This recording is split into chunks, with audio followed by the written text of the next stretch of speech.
Hello, dear friends. I hope that your week has been amazing.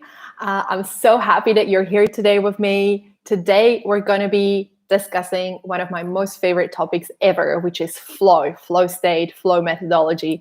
I do tend to say these things a lot, that these topics are my most favorite ones, but it is true. And with this one particularly, it is because flow state is something that pretty much everyone in this world wants.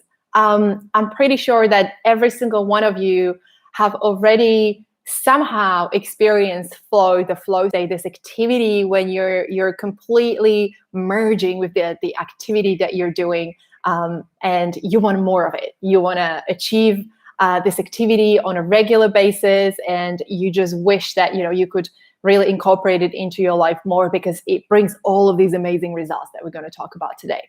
So that's why I really love it. And at the same time, it's very challenging. Most people struggle to access flow. And this is exactly what we're going to be talking about today. How to access flow. What are the most common challenges when accessing the flow state? How does flow relate to burnout?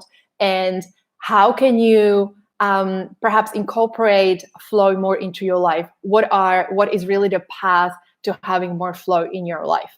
So yes, let's do this. I hope that you're ready. So basically, I think that we would benefit from just kind of like categorizing, defining flow a little bit. I'm not going to go into the theoretical definition of it and the history. You can totally look that up online. I wanted to bring you my unique perspective on flow, and also from my personal experience in my life, how I have been working with flow over the past few years, as well as supporting other people to bring more flow into their lives. So this is what this introduction is going to be about. So basically, flow is this beautiful state of awareness where we merge with action, where our awareness and the action that we are involved in merges into one. And what is really interesting about it is that once we are in this activity in which we are flowing, we completely lose the track of time. We almost lose track of the sense of kind of self-awareness. However, things literally flow effortlessly for us. We have this amazing sense of control, even though we kind of feel like we're merging with everything that we're doing. We are super under control. And the reason for that is because the challenge level of the activity that we're involved in and our skill set, our capabilities, our skills that we are using to solve that challenge are in a perfect alignment. So the challenge and the skills ratio is in perfect alignment. And some of the other really great kind of like triggers, but also features of flow are that it's kind of like motivating us intrinsically. So we don't need any external kind of like factors, to tell us what to do. We have this like inner drive to really want to, crack this challenge that is in front of us. We have a very clear goal that we want to accomplish. And while we're flowing, we are also feeling instant feedback of the action that we're taking. So this is flow in a nutshell. This is why it's so powerful. This is, the amazingness of that activity. And flow is also associated with high levels of satisfaction, fulfillment in long term. It tends to also bring more happiness in people's lives and feel more reward in their lives. And it's amazing for teams. Lots of different teams in military, for example, are using flow to kind of scale it on a team level, on a group level, to bring more effectiveness into what they do and to increase the quality of their output. So really, if you master this technique, not just for yourself, but also, for your team, perhaps, you can really benefit from all of this amazingness. So there is a conversation about flow and burnout. Why are we even discussing this, in the context of burnout? Well, one reason is because obviously what we're doing is optimizing our performance, and therefore, looking for the cutting edge techniques and approaches that can help us with that. But the other reason is also because flow and burnout kinda have the same goal. We want to achieve really high quality output, and people who tend to burn out, as we kind of discussed it in the last session, they are absolutely the most intelligent people. They are high achievers, top performers, and same goes for flow. So those are the things that burnout and flow have in common. However, how we go about the approach, how we actually get to that goal is very different. And a lot of people that are trying to access flow can actually experience burnout. And so that's what I want to talk about. That's I want to kind of like draw that line, that connection. So where is this difference? So basically, this brings me to telling you about the 4 phases of flow that are absolutely essential to understanding how to even achieve flow.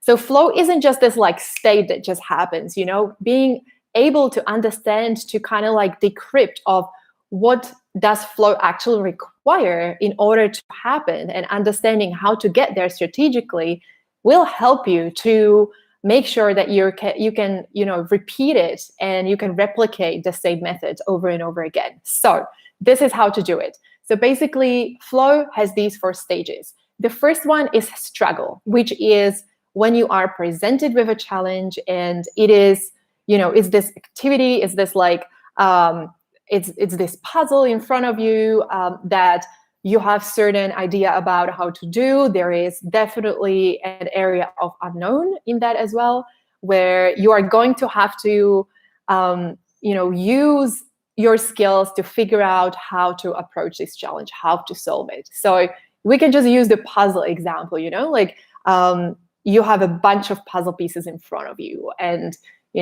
how are you going to put them together? What's going to be your strategy? So at the beginning, you look at them and they all kind of look the same, or there is no way of figuring the method out of like what the pattern is. So that's the struggle phase. What happens then is that we spend some time going through the struggle and try to figure it out, look at it from different perspectives, maybe use different approaches to it. Within flow, if you want to do it successfully, then you step back. That's what happens. You go into the so-called release phase, where you might have experienced this as simply taking a break, going to make a tea, or going for a little walk, or just having a conversation with a friend. It could also be, it can be kind of like more longer term. You've been working on something the whole day in the struggle phase, and then in the evening you take a shower, and suddenly while you're taking a shower, something just clicks and you get this idea, something emerges. So the release phase is really important because it helps you to diffuse your thoughts, that concentration that you have been previously using, trying to figure out this challenge in front of you, to simply let your mind wander a little bit and to step back. It provides you that space. So that's the release phase. And after this phase, what happens is that you come back to that challenge and you're like, oh my God, I've got it. I've got this solution. I know how to do it. This is the key.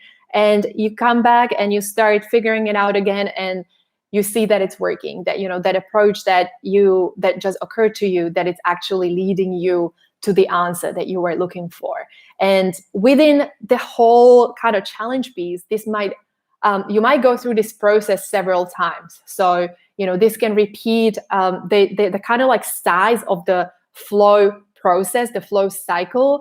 The size of it really varies depending on the size of the challenge and the difficulty of the challenge that you've got in front of you. And so after we are in this flow state, the assumption is that we reach certain point of fulfillment and completion. And after that, what is really necessary, which is the 4th phase, that is to recover, that is to take a break, that is to kind of reap the benefits of, this amazing kind of like hormonal pump that you felt, this whole process, this whole cycle that you went through, and simply go back, step back, take a break, do something really enjoyable, reward yourself, do a completely different activity, and then you can dive into another cycle of flow. So even if you're solving the same problem, let's say, and it takes you a week, even for artists, for example, as they're writing songs, It's not something that sometimes it can happen within, several minutes, but sometimes this process takes weeks. So it's kind of like contracting and expanding and repeating this process as many times as is necessary. However, this last stage, which is recovery, it's absolutely essential.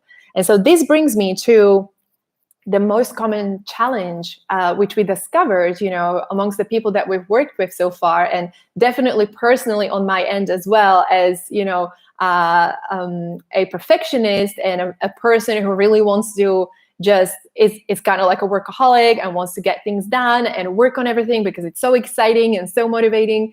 The most common challenge is to go into these two phases of release and recovery, which are wrapped around the flow stage, because many people mentally feel bad for stepping back. They feel bad about taking a break. They feel bad about not doing anything. That is, those are the beliefs that we have that are associated with this action of diffusing or releasing or recovering.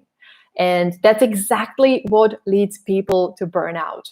So if we do not honor these two very important stages of flow, which are the release and the recovery, we are leading to burnout, because trying to do flow without these two stages is completely unsustainable. So you might be able to do it for some time, but in the long term, you are definitely leading to a burnout. You're definitely going to be decreasing the quality of your output. Your health is going to be suffering. All of these effects of you not taking breaks and just pushing through are going to show on your physical level, on your mental level, fatigue and everything that comes with that, even your emotional level.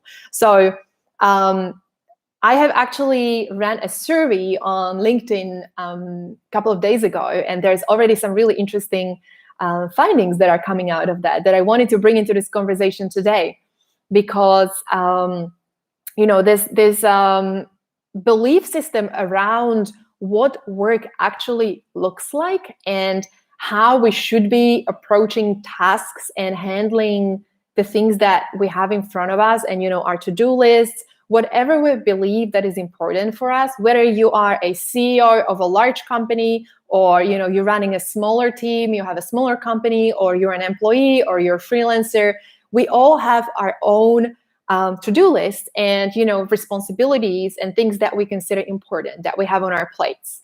So the principle really is the same for everyone. It doesn't matter what your workload is. We all would say to this, but I have to do this, but I can't run away from these things, or but this is a deadline. The thing is that these are all beliefs that we carry, and because we carry those beliefs, we are using this kind of like pressure-based attitude to getting things done, which is super popular out there, especially in the business world, where it's just about hustle, hustle, hustle. All the famous entrepreneurs out there will be, telling you about this. Just go and push through, literally pushing, fighting, crashing, hustling, all of these words that are associated with how we should approach the things that, are in front of us, the challenges. However, flow is not like that. Flow is actually about being in tune with your energy, with the energy that is around you, and navigating that energy in the smartest possible way.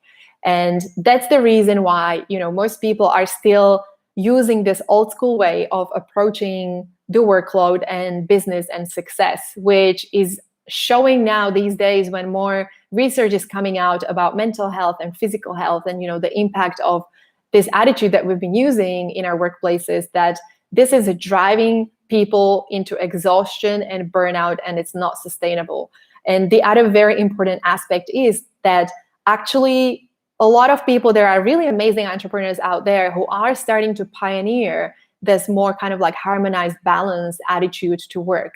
And a lot of them are actually female entrepreneurs, which is amazing, because there is an additional aspect of the female cycle that comes into play, which is absolutely flawed. It's flow is cyclical, and we all are cyclical beings, both men and women. It doesn't matter. We both are following, one or two or more cycles. So flow is about appreciating that, honoring the fact that we're cyclical, and working with that, hacking that, making it work for us. So it's very important that you go in and investigate your belief system around this, and understand, look at, the beliefs that you have when you say, oh, but I have to. What is behind that? What is driving you? And maybe even asking yourself questions about really inquiring into it and being like, why do you think so? And why do you think so? And why? And then, what would happen if? So having really clear understanding of where is this coming from? Where did you learn this? What are you expecting? What are the implications of it? I can guarantee you that most of it will come back to a fear of something, that something negative will happen, or it will be linked to the survival that we are all really driven by, which is, it's fair enough. But also it's not the most effective way of getting things done and driving really high quality output, especially when it comes to creativity, especially when it comes to producing something innovative, something, that's different from others. Because flow is really, really good, especially for activities that require lateral thinking, where we're connecting our left and right hemisphere, and we're allowing ourselves really the space, the spaciousness of the energy that needs to come through if we are to produce these results. And that's why, I really want you guys to know about this, because you all are involved in work that is requiring these high quality outputs. It's not just, like doing some kind of admin. It's not mechanical. This is something that is, that really needs you, your essence, your superpowers, your uniqueness.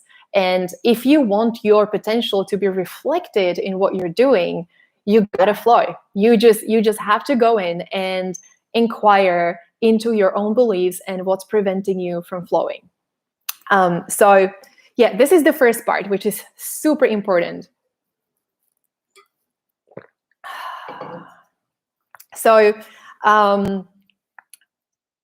what is really interesting about flow and a lot of these techniques that, are out there, but also feel somehow, I guess, remote or just abstract for a lot of people, is that, and there's this whole self-development space is kind of about having lots of different theories and like 10 tips for successful people and all that stuff, is that we all know these things. We know that. And, we may have even experienced it 1 or 2 times, but how do we replicate it? And why are we not able to do that? Well, the answer to that is embodiment, because we are really great at understanding things on the intellectual level. But what then happens is that, that fear that I mentioned, or the survival instinct, the old beliefs, the old habits kind of kick in, and they don't allow you, they completely block your ability to get into those states, to do that optimal thing that you just learned about. And one of the main things that this requires, to get into the embodiment is, first of all, even if you're curious about it, let's say, and you have experienced flow before a little bit, and you're like, okay, I'm ready, I really want this. How do I do that? You have to trust it. You have to trust that no matter what happens, you are going to get into that state, and you're going to be open towards it. Some things are going to go wrong, as with anything that you're trying for the first time, but you're trusting that this technique is going to work for you. And at the end of the day, it's going to deliver the results that you want. Because the thing about flow is that it's a little bit kind of controversial in that sense. It's a little bit backwards, right? The hardest thing ever, at least for me personally, is, when I have a bunch of things to do, but my body feels like it needs a break, but I have those things to do. So it's the hardest thing for me to do is to take that break, obviously. And, to do something that my monkey mind considers to be a waste of time, a waste of energy, because, there is a deadline, there's these things that are waiting. So why would I go and waste my time doing something that's inactive and that is just, going for a walk? Like, why would I do that when I actually need to deliver that result within that hour? So it's having this conversation inside you when that resistance comes in, and that's your, old thinking, your old habits, which is the precise opportunity for you to change things. That's exactly how you change your habit. So it really is about achieving the awareness around the potential of this, and the fact that, okay, I'm ready, I want to flow, and committing to it and trusting the process. And then once you get into that situation, it's about making a conscious choice to dive into, to embody actually this different habit, this different state of doing things. So that's how you make that change. And within the training that we provide, we guide people step by step on this journey. Though there are little practices that you're doing to actually make this easier for you, because we're using behavioral science to kind of like enable that change to happen easier. So it's all about knowing, how our habits formed and how you can break through those habits that are not healthy or are not really serving you. So when you want to flow, you have to just, have this, like, everything that I mentioned so far in these 20 minutes is the main stuff that, you have to just understand about flow. And once you know it and you're still curious, you still want to do it, then that's perfect, because then you're ready. You're going to be open to starting something new, and you can start diving into doing some new things. So then it's just about having that awareness, stopping yourself, and when you're in that position, in that situation, when there's an opportunity to do something differently, and being like, okay, so now I feel this pressure to continue this task, no matter, I'm super exhausted and I can't even see, and I'm trying to like get this done, finish it. So what do I do differently this time? And so that's when you can reach for some tools. You can reach for, a change of your behavior. And that might look like, having a look at the amount of time that you have in front of you, and dividing it into a very strategic kind of journey that will allow you to both rest and then rethink how you're going to deliver that outcome. It also requires you to rethink, what do you consider done? Because a lot of us have, our perfectionism doesn't actually allow us to deliver a result that's good enough, that is actually perfect for other people. We're driving ourselves only because we're repeating some kind of program inside of us that is almost like self-punishing, and we want to be pressuring ourselves and, feeding us with this crap around, you're not good enough no matter how much you do. So it is about investigating, what is actually done, when is it done in this specific context. So you will have an opportunity to do that when you are facing this particular challenge. And once you start, taking these individual examples of when these things are happening, that's how you start making changes in how you're approaching things. Then you will start shifting with the energy, rather than trying to push against that energy no matter what. You will allow that energy, once you trust it, to lead you and have an opportunity to rethink some of this stuff, and really challenge your beliefs, because we are our own enemy. We are the only person that defines what is good enough. We really are inside of us. Even if you have your clients or your colleagues or your boss kind of telling you these things, it's just a projection. So everything that we are reacting to is just coming from the inside. So it really is about navigating the inside. And if you can justify it for yourself, you can manage it for yourself, you can get control of it for yourself, then you will be able to then externally also deliver the most amazing results. So I also, guys, really want to bust this one myth around flow, which is about, I know I'm talking a lot about like trusting the energy, and it might sound a little bit kind of like it's random, it's, too organic, it's too out of control, and you can't do business like that. You have to have some kind of discipline and framework. Flow absolutely provides that. And I mean, like the easiest kind of way to explain flow is if you imagine a river flows between riverbanks. It needs the riverbanks in order to flow. And there will be parts of that river that, will be flowing slower and faster. There will be rocks, there will be certain parts within the river where you will see that, if you want to enable that flow to go faster, you need to kind of adjust what's going on within the river itself, or adjust the riverbanks. So there definitely is a framework, there absolutely is a structure in order to flow. So this is the actual methodology of flow, is all about understanding how to create that structure so that you can, once you access that flow state, you can really maximize the benefits of it. And everything else around is that structure. And so the last thing, so this week, I am not going to be speaking to any questions. However, I wanted to tell you a little bit more about this LinkedIn survey that I've done, because it's really interesting. So I asked this question, which said, what do you do? What's your go-to behavioral pattern when you have something important to do, but you don't feel motivated to do it? And there were 3 options. One was, I procrastinate pretty much until the deadline. Second one was, I force myself to do it. And the last one was, I motivate myself. I shift my energy and, try to kind of approach it differently. And most people kind of fall into these categories, which, is absolutely something I can totally relate to myself too.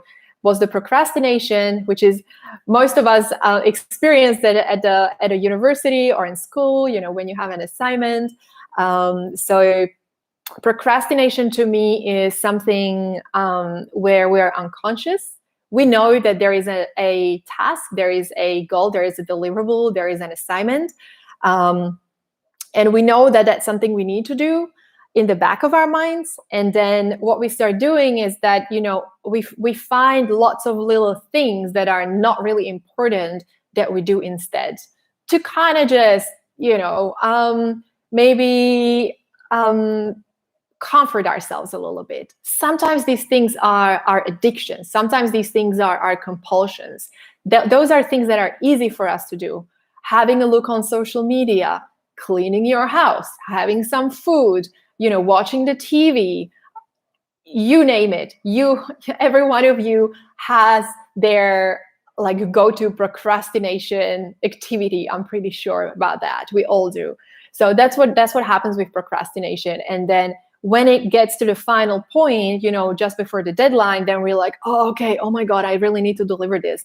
And what I usually experience when I, use this kind of approach is that sometimes I get excited about a task at the very end, like when I'm doing it, I almost get into the flow, but it's like literally 5 minutes before the delivery. And I really regret that I didn't start earlier, because it's actually a really cool thing to do. Because obviously, the things that we have to do are related to who we are. They're related to our jobs. They're related to what we're good at. So that's sometimes, the regret that comes with that. And because we haven't allowed ourselves enough time, we kind of think, oh my God, next time I really need to make sure that, I start sooner and I can bring more of myself, more of my show up better, and more of the quality work into this, because what I'm submitting is not really a good reflection of the quality that I can truly produce. So that's the procrastination, at least for me. Then the second choice that, majority of people chose was to force themselves into doing it. So that basically looks like sitting down with the task and sitting there until you do it. And what happens with this one very often is that we're not really in our best energy. We're basically just sitting through it and doing it, often with resentment, because we don't feel like doing it. We're forcing ourselves. We're going against ourselves. We'd rather do something else, but we know that it's important and we got to do it. So again, this results in a suboptimal delivery, the output that we're creating is not our best selves, because we are not in the energy in which we can really create the most amazing piece that's really worth, our the kind of like the dedication that we can put into it, and our most amazing potential and energy. So these two, I would say, are what majority of people use, and they kind of like fall into the same bracket of unawareness. So energy unawareness, where we don't really know how to navigate our energy, and therefore we just do what we're always used to do. We fall into that pattern, and we try to do, just deliver the task basically. But the result is oftentimes is regretful, is not really our best. And so the last one, which is to motivate ourselves and to work with our energy to actually shift into the state that would allow us to do this task with love, with passion, with drive, with motivation. That's very different, because the whole kind of picture around this is that it's about knowing why this task is in our life and understanding ourselves, justifying why it's there, and finding a way to work with our energy to complete this task to our best ability. So this also precedes, there might be a step where you want to make sure that the tasks that you have in your life are actually things that you want to be doing, or have there is a reason for them to be there. I understand, for different stages of our lives, for example, when you're starting a business, you're not going to be doing everything that you love. There will be things that, don't require like your best energy. There is a lot of admin. There's a lot of tasks that you simply have to get done because there is no one else to do it as yet. There are, different examples when this happens, but it's understanding that and owning that and knowing that it really changes the game for you, because you are changing the energy inside you and justifying it and having a reason to actually do this thing from a completely different mind space than when you're unwilling, when you have to force yourself, you go against resentment, you go against resistance, and you have all of these like doubts and why me, and you're kind of like in this like victim mode where you're just really pushing yourself to do it. So first of all is understanding like, why is this task even in my life? And so this last kind of step, this last option about motivating yourself to do it is just really knowing yourself, having awareness around your energy, knowing what motivates you. I heard from some people that what works for them is to provide a reward for themselves, which is great because they know that at the end of this exercise, there will be, something amazing for them that they will get as a reward. So it's kind of like the same way that flow gives you the intrinsic reward is having an external one that you kind of like connect to it and, you're driven to do it. But the even better one is to shift your energy. So knowing your energy to that point that you know how to get yourself into the perfect state that's aligned with this task, how you can get that task done in the best, easiest, most effortless way possible. And to be able to really, make the most of this opportunity of getting this stuff done, to really owning it, being like, you know what, I'm not going to complain about this. I'm going to find a way to enjoy this process. So it's not going to be about the reward at the end, but it's about actually enjoying what you do. And all of this, comes back to my huge kind of like the overarching attitude towards how we should be doing our work. Our work should not be something that we suffer through, that we push through, that we have to procrastinate about. It should be something that we can feel joy throughout while we're doing it. Whether that is, bringing some playful elements in for you, or finding like little nurturing bits and pieces that you can bring in. I don't know, like maybe put a candle on, or, play some great music, or call in a friend and do it together, or make that amazing cup of tea, or, like get yourself really comfortable in the best possible state where you have the best condition and the most amazing environment to make this happen. So maybe you need to change the environment. Maybe you actually need to get out of the space that you're in, which feels unmotivating, and shift somewhere else where you will be able to, plug in, get into the flow, and get this thing done.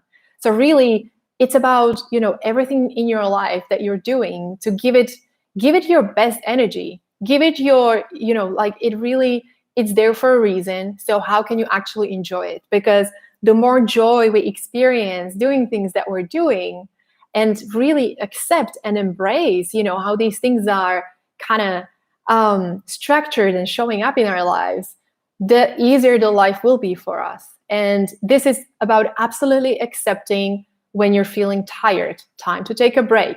When you're feeling, like you don't want to do something, okay, it's time to find a way how you can motivate yourself. Maybe you go to, do some kind of activity. Maybe you go to the gym and then come back to it, or work from the gym, and it will be easier to do.